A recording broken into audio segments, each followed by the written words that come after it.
Peace, everyone. Welcome once again to baddestchaplain.com. Thank you so much for listening and being here with us, watching on YouTube, listening on Spotify, Apple Music, or just visiting the website, baddestchaplain.com. Just really grateful for you.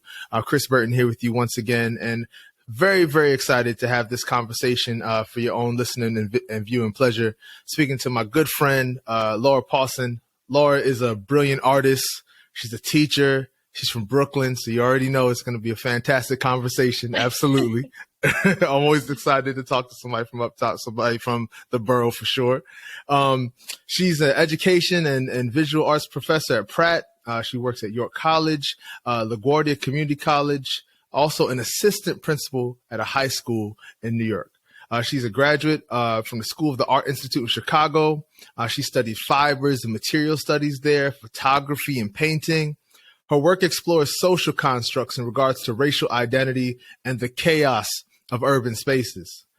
Laura has a master's degree in education from Long Island University and a master's in school building and district leadership from the College of St. Rose. Laura is committed to social justice and change, and she dreams of one day opening an international visual arts school and gallery in New York City.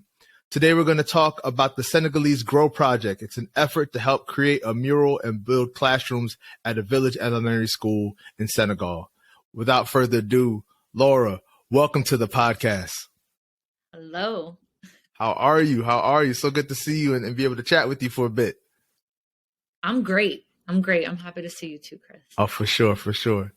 So I want to start by this. I was thinking about working in a school. We worked in a high school together.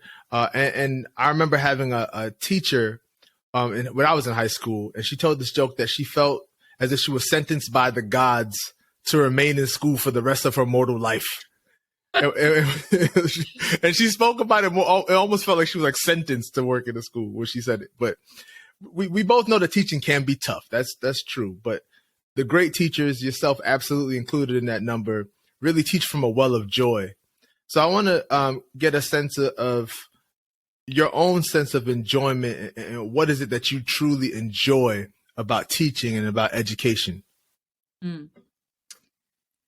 Well, I disagree with your teacher. I think that teaching is the most rewarding profession on this planet. I can't think of a better job to have, but I do think it's meant for very particular people. And I think my spirit is one of them. I have always loved working with people. I've always loved working with youth. I think that my most joyful moments as a teacher, now moving into administration, I don't get to work with teenagers as much as I used to, but my most joyful moments are creating with teenagers. That art space, seeing that, I don't know, like that creativity come to life. It's almost like an electricity. And oftentimes it's in the students that don't get to have an outlet anywhere else. And they have it in your classroom, your space. Those moments are just so special. But I think I get recharged with students. Like that is what lifts my spirit. And I think sometimes there are teachers that it's the opposite. You come in and that's what's chipping away at you. And for me, it's sort of what keeps me going. It's why I've been in the field this long. Yeah. And even as an administrator, I think my biggest fear moving from teacher to assistant principal was like, am I going to lose that connection with children? And what's that going to feel like? And it hasn't happened for me. Thankfully, I'm in a space where I'm actually like more connected than I've ever been. So. Oh, that's really good to hear. Yeah, because I know that a lot of administrators, they really do miss that time of being able to, be with the kids, because that's, the foundation of it all is like everything that's being done in the school is ideally being done for the children. Right. Exactly it. Where did you realize in your teaching journey that it wasn't just going to be about delivering that day's lesson and it became sort of expansive and started to include like advocacy and social justice as one of your like priorities in the classroom?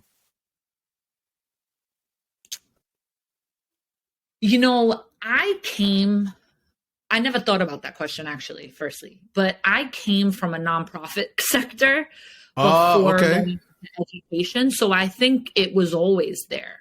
It wasn't Mm-hmm. like a moment that I realized, oh, I need to start doing more. I need to do this differently. Like my first year teaching, I was fundraising. I was like out there exposing students. Like I think I approached it with a different mindset. And the school we were at didn't have much. And Right. so I think I never settled. I think I was like, no, we need all these things. So how do we do it? And Come on. just using my like grassroots nonprofit crowd surfing brain to figure that out. Mm-hmm. I'm born and raised in New York. I went to public school my whole life, and I was very lucky to go to LaGuardia High School, which Oh, which whew. gave me access to so much Come for on. free. Right, right. And yeah, and then I think I saw our students, and I was like, no, you're going to get that too. And so we need to have a stocked art closet, and this school doesn't have the money for it, so I need to figure out how to do that. And Right. that's why my students had what they had, because it was like all these things outside the classroom that I was doing to make it possible. Yeah, yeah. What you're saying reminds me of a good brother of mine who always talks about, once you get over the wall, that you have to lower a rope behind you. You can't put up another brick, because it's very easy. And it's no shade to anybody in particular, but just thinking about how easy it could have been for you to say, well, I got put on. I did all right. I ended up going to LaGuardia. For those of y'all who don't know, like LaGuardia is a legendary school. Like some of your favorite actors went to LaGuardia, trust, right? So just thinking, it's a big deal to That's go right.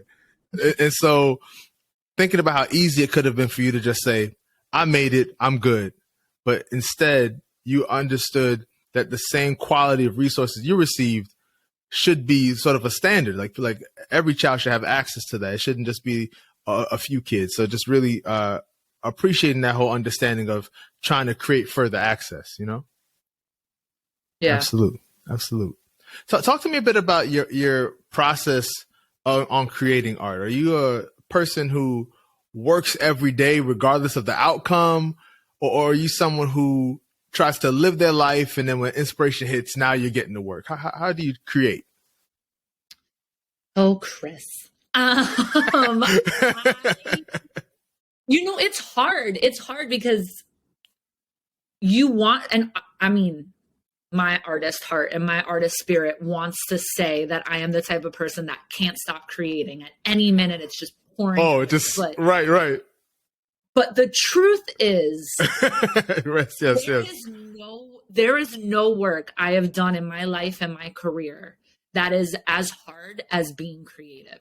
Like that lift to get to that frequency it takes a lot of energy. And so, I work a 9 to 5. I'm an assistant principal. I go teach my adjunct class. I'm exhausted when I come home. Gotta be. Yeah, like it's just the time and the space to create, unfortunately, is something that I'm still figuring out. Yeah. And I've lately gotten a lot better at it. And like have figured out tricks to create the space to be creative. But even carving out that time doesn't necessarily mean your output is what you really want it to be. And I'm really blessed that I am in a space where I get to continue to create alongside students, right? I've been able to do these outreach projects that keep my creative juices flowing. But I would say I am the type of artist that I'm creating frequently. I'm like multiple times a week, but it's a big lift. So there's space for it, but I got to pay rent too. So I got a lot of other things to do.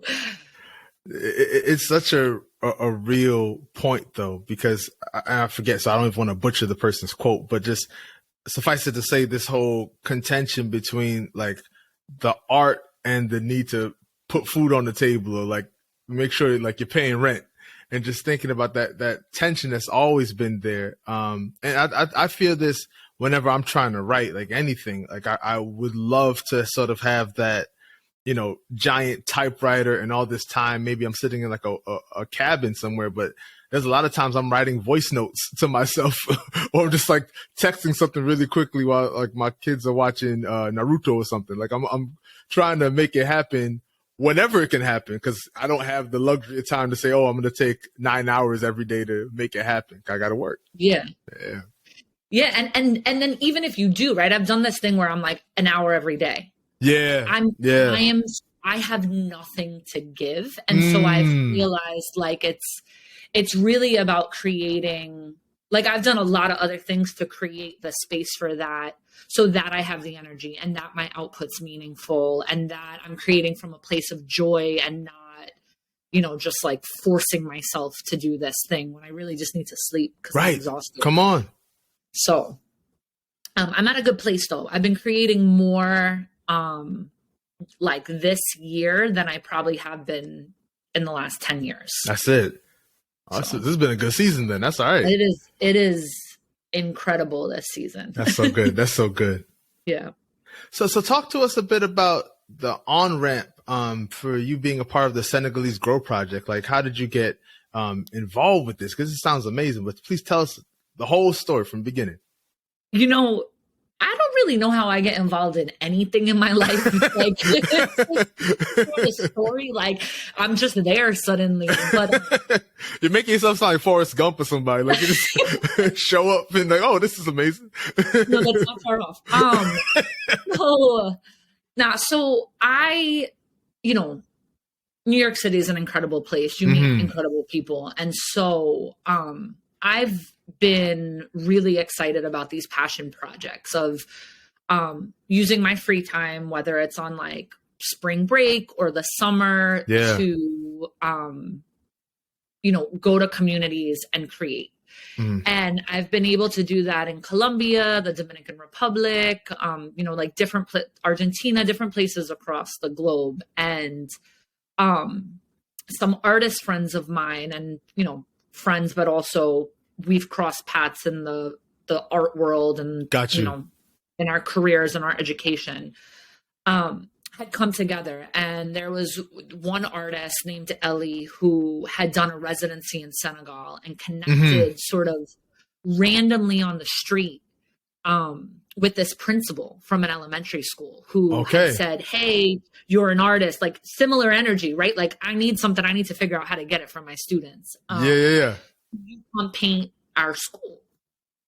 So she had gone and done that 6 years ago and stayed in touch and supported the school in small, but, long lasting ways. Right. And we had come together to write a grant to do an art project, mural for my current school that I'm an assistant principal at. And we got to talking about just global exchange and creating. And so we, alongside my best friend from college, but who's also an artist and cross paths and was helping make a mural at my school. Like communities are tight. There we go. Decided like, yeah, let's go paint in Senegal. Like that principal opened up another school in a different village and he doesn't have any artwork there. And so we just made it happen. We just decided to self-fund to pay for our airline tickets. And it was hands down the most life-changing experience of the year, but like top 10 of my life. And it was beautiful. And so we stayed in the village. We painted this mural. We did some art classes with the students in the school, and then, got to see different parts of Senegal, before and after that experience. Yeah. And, I was thinking about planting the seeds for a exchange project with my current high school, because that's something that we've been doing in the Dominican Republic, and that's something we want to expand. And so, it's tough and it's still something that we're figuring out. But at the end of us painting and having this experience and staying in the village, they had sort of pitched to us the need for an additional classroom. And when we were there, there were 4 kids sharing a desk. The need for resources and materials was great. There was no art program, but the students like loved the experience of drawing and painting. And so they asked for help. And we were like, yeah, we got to figure it out. And so we named it the Senegalese Grow Project. And our mission is just really to build them a classroom before anything. They have the staff, they don't have the space. Okay. So that's our goal. And then if, we want to go back and continue to do another mural on that space with the students of that school. Mm-hmm. Mm-hmm. Oh, I love that you're thinking about being able to bring your current kids from the city to Senegal, because I feel like it's such a beautiful and really like mind-opening and world-opening experience for our kids to be able to travel and see the world and interact with other kids and find those commonalities and learn about the distinctions in the different cultures. Because I know, like, I went to public school for elementary school in Bed-Stuy, and I remember thinking about my friends who at that point like hadn't really gone and seen like the Empire State Building or like the World Trade Center at that point. Like, it just wasn't a thing to ever really even leave Brooklyn or go like downtown beyond just like Fulton Street. Like, it just, and just thinking about how, once you're able to travel, it just really like enriches you as a human being. So being able to not only do this for yourself, but be able to open up an opportunity for your students to do it, and for these American students to interact with these Senegalese students, it could be something really powerful. That's awesome. Yeah, I think LaGuardia did that for me. Okay. Because everyone else in my neighborhood stayed in Brooklyn. Right. Nobody, and I'm in South Brooklyn, last stop on the R train. Yeah. Far right. To get into Manhattan. And I had to do that every day for school. And I met like my best friends are from every borough, from every class. Right. It is different. And the power of just like traveling on the train in New York City is something that people don't do. But the ability to leave your community, leave your city, leave your country is, I didn't have that as a teenager. And we started doing that at my high school. So we've, because of COVID, only done this twice, but we had intended to do it 3 times. We took students to the Dominican Republic to volunteer at a school and paint a mural. And that, some of my students had never been on a plane before, never mind, be in another country. So it was amazing. And we got to paint. We got to just like paint every day together. Like, I had never bonded with students the way I did, doing that. And so it's tough. It's a lot of logistical work, but it's so powerful. Yeah. So hopefully that works out. But right now we're trying to the biggest need for this school is the classrooms. We're like, all right, let's focus on that. Absolutely. Absolutely. And how can people who are listening be helpful with that? Like, what are the ways that, people are hearing this story, they want to help? What can they do? So for Senegal specifically? Yeah, specifically. Yeah. So we started a Kickstarter campaign. There's 2 weeks to go. Okay. So, there is an urgency. We just hit $5,000 today. So we're $10,000 away. All right. And 100% of those proceeds will go straight to the school. You would be contributing to building the classroom, building the desks, buying all the materials, and giving art supplies and art materials to the community, which they have none of at the moment. Right. There's a link to the Kickstarter. And if you donate, you also there's like a lot of options. Kickstarter works where you get a reward depending on what you donate. So you could get some really incredible illustrations made from the students in that village that we collected to inform our mural drawings. Okay. You can get artwork from any one of the 3 artists, myself included. It sort of varies, but the way Kickstarter works is it's all or nothing. So yeah, right. I knew that. It's great, but it's like we still got work to do. Got to close that gap, right? Yes. I'm with you. Yeah, so we definitely want to be able to help support that. So we'll attach that Kickstarter link to this episode, and also if you're seeing this on social media at Baddest Chaplain, I'll be posting about that Kickstarter as well. So please, no amount is too little, but we got to close that $10,000 gap, and we can do it if we're all working together for sure. Absolutely. Absolutely. So I want to, ask you a bit about, what it's like for you when you're doing that work with your kids and seeing, your kids both being the New York variety and the Senegalese variety. When you're seeing your kids, pursue art, whether it's, becoming a lifelong passion or their careers, like what goes on inside of you as their teacher when you're seeing this thing that they may have struggled with, they may even have come into your class saying they don't want to do it, and now you're seeing this become their passion or the way that they're able to build a career. What's that like for you? What's a word that's like beyond joy? Right, exactly. Like it's true fulfillment. I mean, like Yeah. I said, teaching is the most rewarding career choice I think anybody can make, but to me, art is really a doorway. And it doesn't mean that you necessarily are pursuing a career. Uh-huh. But I think we live in a world where we're not allowed to express ourselves. And I think I'm really hopeful in this upcoming generation because they are self-aware and very much so intelligent, right, and articulate, right, way more than I was as a teenager. For sure. But people are afraid to express themselves, and they're afraid to sort of tap into what's inside of them. And I think art does that. And my favorite thing as an educator was seeing students able to tap into something that they weren't able to tap into anywhere else in their life. They go through their whole school day and it's not hitting, and then they get to create, and they do. Right.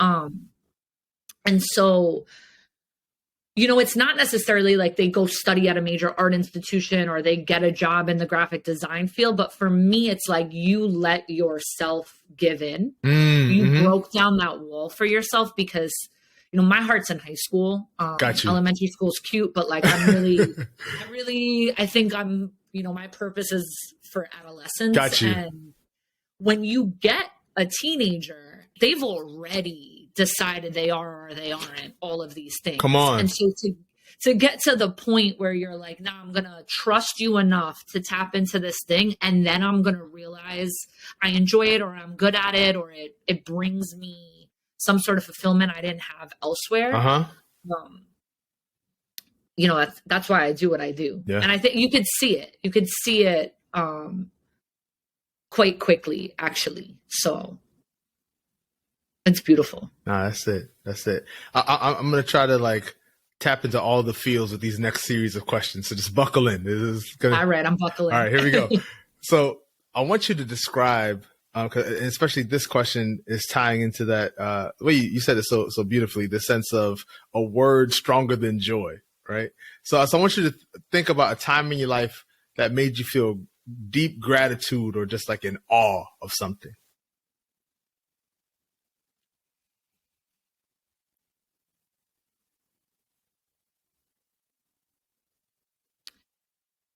Gratitude's a really interesting word. And I think I've learned, or this season, like you said, it's something I'm practicing. So gratitude doesn't fall upon me, but I choose gratitude in every scenario. And there's a lot of things I could point to that have been the inspiration in that. But if I'm to think of a moment, and travel always does this to me. Yeah. But being in the village in Senegal, in this school, and I don't know if you feel this as a New Yorker, but it takes a little while to let New York roll off you when you're somewhere else. Oh my God. Chance that why are you walking so slow? Why are you paying attention to me immediately? Yeah. Why are you saying hello? You're freaking me out. All of that, it takes a minute to fall off. Right. So luckily, when I was in Senegal, that had fallen off at this point. Okay. And there's no Wi-Fi. There's no cell service. There's no actually in this village, like real exchange of money. Like you can't really like buy stuff. It's sort of like Got trade whatever you have for. Yeah, it's like Straight bartering. This person has the vegetables, and so All right. and we had people from the school, you know, traveling with us and helping us with all of this. But we would eat together communally every day, every meal. And it was beautiful and it was communal. And, you know, you're eating with your hands all together around one plate. Okay. And when you're done, you just lean back and like chill and lay down for like an hour. And I think it was probably the first or second day in the village at this school where I was like, wow, like I am running through my life so conscious of time. Come on. To the point that I'm, you know, like not appreciating things. And here I am in this space and time is moving slower in a really beautiful way. And so I think like it was an appreciation for time or gratitude or awe of like connectedness through that moment. I don't think I articulated it so well, but just like seeing everybody lay back and pause without running to the next thing. Like I'm scarfing down my lunch at my desk. Come on. Get time to do that. Right. And it's like, this is life. Like this is what we're supposed to be doing. This is how we're supposed to be interacting. So I think I would say that was a real moment of gratitude. There we go. I really thank you for that because it makes me think of two things. One, there's this fantastic song by the artist Bad Bad Not Good called Time Moves Slow that I really, really enjoy that song. And you know, it really helps capture that sense of like, why are we living in such a deep rush for? Like, and I also think about it through the sense of when I do my workshops and I get a chance to talk with folks and really help them understand the ways in which like a Western view and like a white supremacist view has really just like permeated every part of our lives, even to the point of like our sort of tetheredness to punctuality, you know, and it's become such a deep, almost like a moral virtue in our world of, you know, if I say 9 o'clock and you show up 9:45, like you disrespected me. Like you're a person of bad character now because you can't show up at 9 o'clock versus so much of the rest of the world has like a much, not even necessarily like a looser understanding of time, but maybe I would argue a deeper appreciation of the time. Like, why am I going to rush through to get to a place where, yes, I'm going to get the task that needs to get done, but this whole sense of just like running to stand still is not a top priority. And I think we've over relied on that in our culture, you know? Yes. Yeah. Yeah. I mean, I think that's so real. It's so hard to unlearn. Yeah. Like when you've just been that. Right. But then when you think about education and learning this like 45 minutes, bell's going to ring. Get to the next you're in trouble now that you went to the bathroom. Exactly. Right. And then the reality of just being an educator and you're juggling so much, the only way to survive is to juggle faster. Exactly. Or you're just going to drop everything. So I don't know what the solution is, but I think that was just appreciation because I was like, I am doing what I love. It is meaningful. Yeah. It is joy. It is education, but we're feeling it. Yeah. Like we're actually feeling it instead of just running to the next thing. 100%. So I want you to imagine that you're hosting a dinner, could be a dinner party, but you're going to bring 4 guests and these guests can be dead or alive. They can be fictional or real people. Laura, who are you bringing to dinner? The idea is they're like interacting with each other, or I'm choosing 4 people that I want to. Like, am I conscious of how they're going to appreciate one another? It's funny. This dinner now sounds like a speed date where you're just gonna move from like table to table. It's like nice talking to you. I'm off to my next person. Yeah, I mean, you know, I'm gonna pick the 4 people that I would want to pick. Yeah, of course.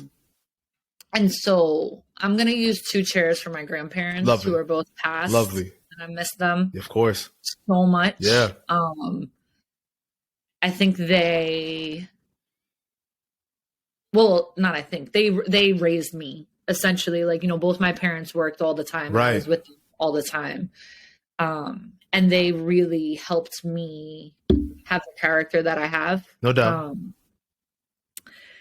And then, you know, it's interesting that we're talking about time and speed, because my answer to this question is always Bob Marley. And I just would love to like chill with him. Like Right. something about his approach to life and yeah, his like cadence, his slowness. I want that. I want to sit next to that energy. Yeah. And then Frida Kahlo is Ooh. a classic, but I think in terms of artists and her ability to produce and to create and turn like such pain into these paintings, is something that I've always admired, and I've always wanted, same thing, to be around that sort of energy and to pick her brain and talk to her about her creative process and how she did that. It's powerful. So that's a great group. Yeah. I really like that group a lot. No, that's strong. I don't know how that would work, but we'll see. You know, I could see, like, I didn't know your grandparents, obviously, but I could see how, you know, your love for them is going to keep them in the conversation. And, you know, if they love you, they probably appreciated the art that you were making. And then you're bringing these two artists to it. It can work. Yeah. There's a space. Yeah. There's a space. Might be a little awkward in the beginning, but it'll work. Nah, yeah. I don't know what I would serve, but it's an interesting group. Yeah, I don't know. Yeah. That is it. That is it. So before we wrap up, and definitely want to remind everyone to please support this Kickstarter. It's the Senegalese Grow Project. Absolutely a worthwhile cause. No amounts too small. Please help us close this gap so we can get the full funding for the Kickstarter. Laura, I just want to ask you, what is your hope for the world in this moment? Like, what is a hope that you have for the world?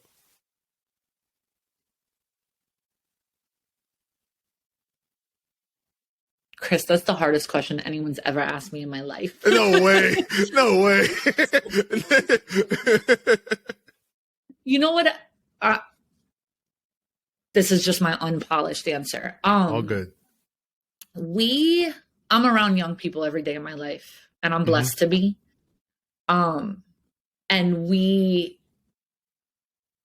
have like a real mental health crisis on our hands, yes. I think. Yes.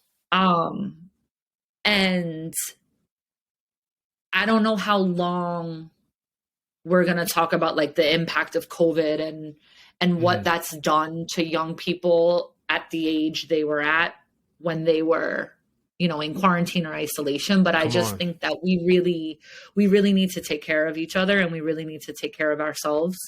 Yeah. And I think, you know, physically, of course, mentally and spiritually, I think we have a lot of repair to do. And I think we need to pause and pay attention to that as a society, because I'm seeing a lot of the aftermath show up in ways that I would never have expected or anticipated. And I think we need to just recognize that. Absolutely. Absolutely. No, that's profound. Like, what you're saying is right in lockstep with my own beliefs and something I've been speaking about, which is we have to get better at collective grieving.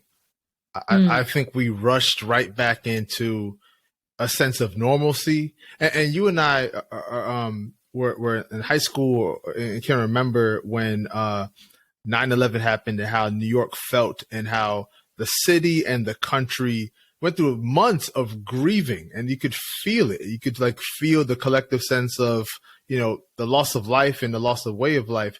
And I don't think we've done that with COVID. We kind of just rushed back into everything. Like, we got to get back to work. We got to get back to school. We got to like take the mask off on planes. Like, we just rushed back into everything, and we didn't grieve. We lost millions of people, and we just said, no, but we got to get back into these buildings and get back to our routine. And we've lost something. It's showing up in other ways, you know? Yeah. No, I mean,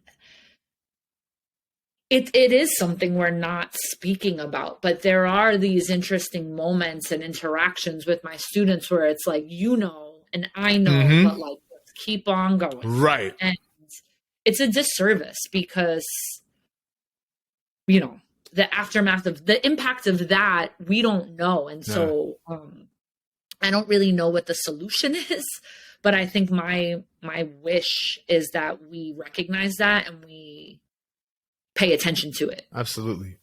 Well, thank you for that.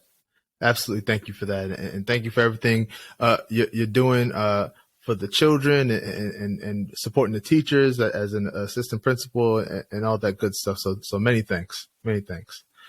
Friends, as always, please make sure that when you're listening to us on Apple or Spotify or whatever podcast distributor you use, go ahead and hit that subscribe button, whether it's 5 stars, a like button on YouTube.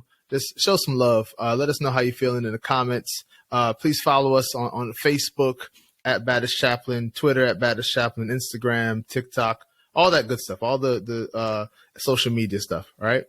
Much love to you all. Thank you again for listening and watching, and please take care.